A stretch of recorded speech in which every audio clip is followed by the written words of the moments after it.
Yes, hello everyone. Welcome back to this channel that we call 67 Hail Hail, I think.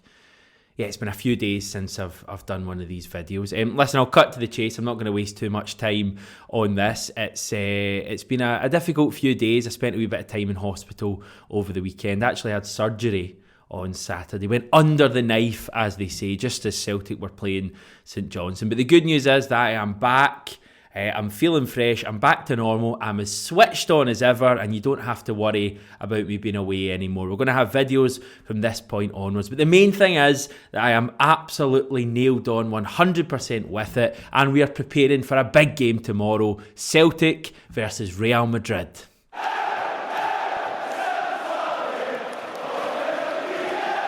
Yeah, I'm not totally sure how to kind of pick this all up after 4 or 5 days worth of no videos. So I thought we could just start with something that I was going to put out on Friday. Now, on Friday morning, I actually got the chance to speak to the manager, Ange Postecoglou, about, well, kind of whatever I wanted. I got a couple of questions to ask him, as is the case with everyone who attends his press conferences.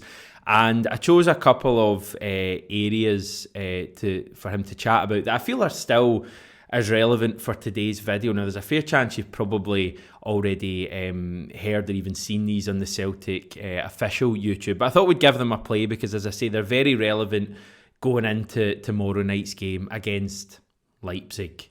So have a wee watch of this. After the game in midweek, you spoke about a few things. You spoke about positive mindset, bravery and experience at Champions League level. I was actually in Leipzig and it felt like a pretty lengthy applause between you, the players and the fans after the game. Even though we were all disappointed, it all felt like we were going in the right direction. Is it just simply that this is going to take time for us to succeed at this top level?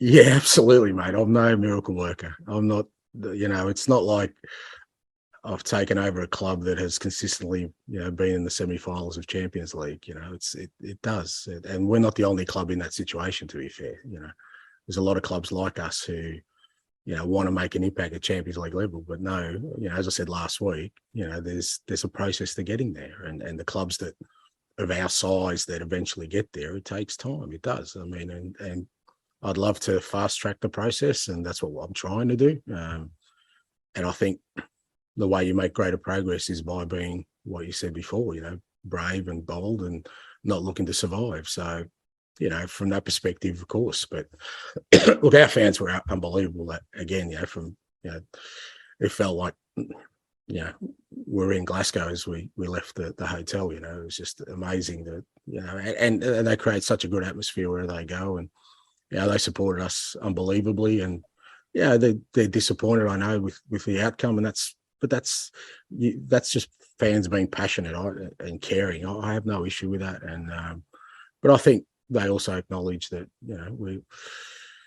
we don't go to we didn't go to Leipzig to try and survive. We went there to try and create something special. We didn't, but I think for the most part, if people see endeavour, I think they're encouraged by that. So, from our perspective, it was right we acknowledged them because, again, I've said before, we've got Champions League support. We just need to become a Champions League team. Yeah, and just in terms of yourself, Ange, you speak so often about improvement and progression and constantly getting better. We've spoken to a number of your ex-backroom team members, ex-players. They say that they were never allowed to feel comfortable. The minute they felt comfortable, the goalposts were moved. Where does that want or need from you to never feel comfortable and always to improve come from originally? I don't know where it comes from originally, but I just, I speak to the players constantly about that, is that, that's the only way in elite sport that you can truly be successful is, as human beings, our natural inclination is to try and be comfortable. It's just, who wants to struggle in life? No one wants to struggle. If we all had an option between struggling and being comfortable, we'd take comfortable. But in sport, elite sport, comfortable doesn't get you to the next level. Comfortable keeps you in the same place. So, you need to be uncomfortable, and you need to push yourself, and you need to make mistakes, and you need to, test yourself at every moment, and that's where improvement comes from. We're prepared, as long as you're prepared to embrace that and want that. And it's not for everybody. And I've been really fortunate and blessed to live a life where I'm kind of doing what I love. And I never want to take that for granted and feel comfortable. So, I want to see what other possibilities exist. And to do that, like I said, you've got to be brave in your outlook and courageous. And that's what I keep telling the players. And we've got to be that as a club as well. If we want to get to the next level, we're not going to do it by, feeling like we want to be secure at any point, whether that's at domestic level or at, Champions League level, where we're seeking some sort of security and comfort that, we go to these places and everything's going to run smoothly. We've got to be up for the fight. We've got to be up for the battle, and we've got to test ourselves, and we've got to be positive and take the punches when they come along, and dust ourselves up, get back up, come back stronger. Because that's how you create something special. You don't, otherwise, like I said, you comfort and security. Well, you kind of know what you're going to get, and in elite sport, that means that whatever position you're in, more than likely you'll stay there or get surpassed by somebody who's, uncomfortable and looking for something better. So always great to get a glimpse into Ange's kind of mind. Sometimes asking almost obvious questions is the way to go. Yes, time is probably the main thing, obviously, along with hard work and all of this for Celtic to get to that top level. But great to hear, that first response I thought was brilliant. Not wanting Celtic to just survive at Champions League level, Ange says. I guess the hard bit is that it is going to take time, and there probably will be more nights. Well, there certainly will be more nights like last Wednesday night.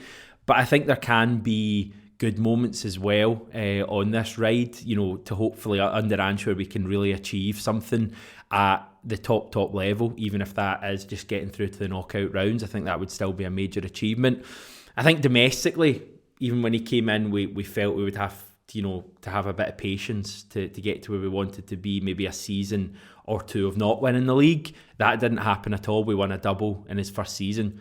Apart from a couple of months at the start where things were kind of difficult, we didn't really have to have much patience at all. But I think at this stage we do in Europe. But that's not to say that we can't have good moments as well. And I think tomorrow night it's a major moment for the team. I think it's a real big opportunity tomorrow night, potentially even to take our biggest victory yet in terms of, if we won a match at Champions League level at home against a team like Leipzig, who I think are beatable, by the way, especially in Glasgow. I think it would be a major moment for this team. But I'll just leave that hanging there. The second answer was great too. He's talking about taking the bad moments and responding well, and there's a big opportunity to do that as well tomorrow after last week. It's bizarre that we're already back into Leipzig. I think the previous video on this channel was the reaction to the defeat last week, so it just seems strange that so quickly we're coming back into this. I know it's just the way the calendar's working this year with the World Cup and the fact that it's the double header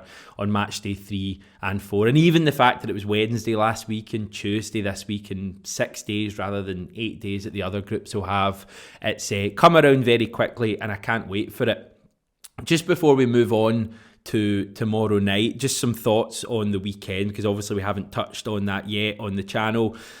I watched the game for the first time earlier today. I'd obviously seen the highlights. I just feel like we are going through one of these tricky periods. It's a stuffy, difficult time at the moment. The big positive is that we're still finding a way to win domestic matches. The last couple of league games, the weekend against St Johnstone and Motherwell before that, are 2 games that we may not have won. I think we deserve to win both based on, possession and chances and all of those things.